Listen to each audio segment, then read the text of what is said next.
నమస్కారం. Myself Peddabaina Kumar, GK and current affairs faculty, Telangana BC study circle, Gadwal.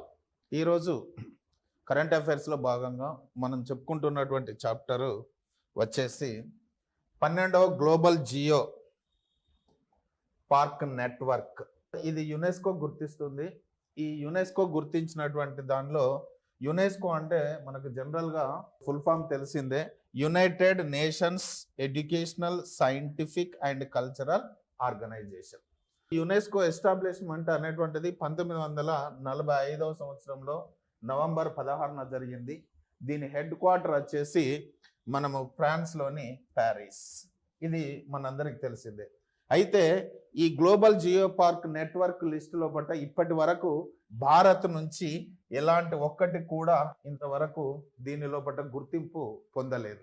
ఇటీవల విడుదల చేసినటువంటి మొత్తం అంటే 2026లో గాను 12 నూతనమైనటువంటి గ్లోబల్ జియో పార్క్ నెట్వర్క్ జాబితాలో చేరాయి. ఇదే సంవత్సరం అంటే ఏప్రిల్ 2026 ఏప్రిల్ నాటికి, 2025 ఏప్రిల్ నాటికి మనం పోయిన సంవత్సరం డిస్కస్ చేసినవి 229.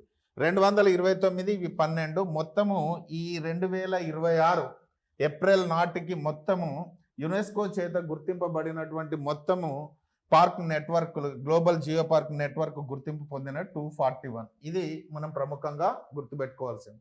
ఇకపోతే దీంట్లో అన్నింటిని గుర్తుపెట్టుకోవాలి, 12 గుర్తుపెట్టుకోవాల్సినటువంటి అవసరం లేదు. ఇందులో ఒక ప్రత్యేకమైనటువంటిది ట్యూనీషియా అనేటువంటిది ఉంది. ట్యూనీషియా దేశం లోపల మొట్టమొదటిసారిగా గ్లోబల్ జియో పార్క్ నెట్వర్క్ లో స్థానం సంపాదించుకున్నటువంటి తొలి జియో పార్క్ ఏది అని అంటే దహర్. మిగిలినటువంటి కామన్ మీరు చూస్తే చైనాలో చాంగ్ షాన్ అని, చైనాలో ఇంకొకటి సిగునియాంగ్ పర్వతము, ఫ్రాన్స్ లో టెర్రస్ డెహరాల్ట్, గ్రీస్ లో నిసిరోస్, ఐర్లాండ్ జాయిస్ కంట్రీ మరియు వెస్ట్రన్ లేక్స్, జపాన్ లో మినే అకియోషి డై కార్ట్స్ పీఠభూమి, మలేషియాలో లెంగాంగ్, ఇంకొకటి సర్వాక్ డెల్టా, పోర్చుగల్లో ఆల్గార్వెన్సిస్, రష్యన్లో ఫెడరేషన్ లోపల టొరటౌ, తర్వాత ఉరుగ్వేలో మనరాటియా లెస్ సెర్రానోస్. ఇవన్నీ ప్రముఖంగా అవసరం లేదు.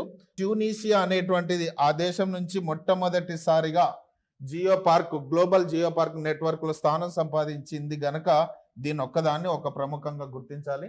ఇండియా నుంచి ఒకటి కూడా లేదు అనేటువంటి విషయాన్ని గమనించాలి. Thank you all of you.